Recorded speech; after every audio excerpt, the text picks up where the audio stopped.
Sunday morning means it's time for another featured creature. I know. I pretty much set my clock by it, actually. You did. You had an alarm go off. Yeah, the alarm went off. We have this morning photojournalist Dakota Casteel, and he introduces us to a bird of prey that is found here in Tennessee.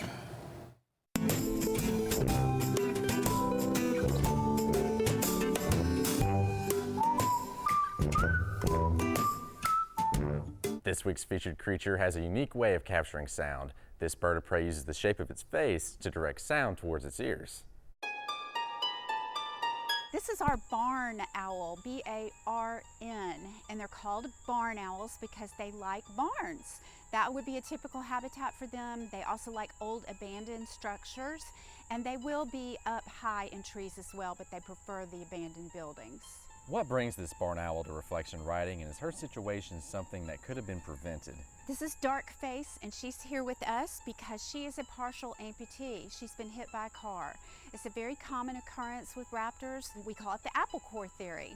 So if you're in the car and you're eating an apple and you get it down to the core and you think, I'll throw it out, it'll biodegrade, it'll feed the earth, I'm not littering, it'll be good. You can throw it out and it'll land on the side of the road, and it takes a while for it to biodegrade. And while it's biodegrading, it attracts rodents. And the raptors are the birds that eat the rodents. So when they swoop down to get the rodent or swoop back up, they get hit by a car. What's something specifically unique with this species of owl in terms of its hearing?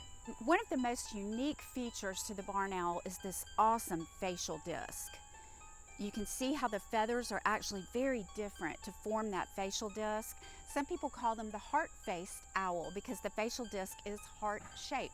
So that acts like a satellite dish to bring the sound into their ears, which are just very small holes in their head, and their ears sit just inside that facial disc. How are owls able to sneak up on their prey without necessarily revealing themselves? All owls have silent flight, and that's provided by the shape of the wing, but then also on the primary feather, there's some fingering, much like a comb, and that allows the wind to blow right through those feathers and provide that silent flight. Say someone were to run into a barn owl in either a barn or some other abandoned building, will it show signs of intimidation when it gets cornered? They have this awesome dance that they do called toe dusting. They will spread their feet apart, actually stomp their feet back and forth, put their wings all the way out, and then shake that head back and forth. And that is supposed to be a form of intimidation.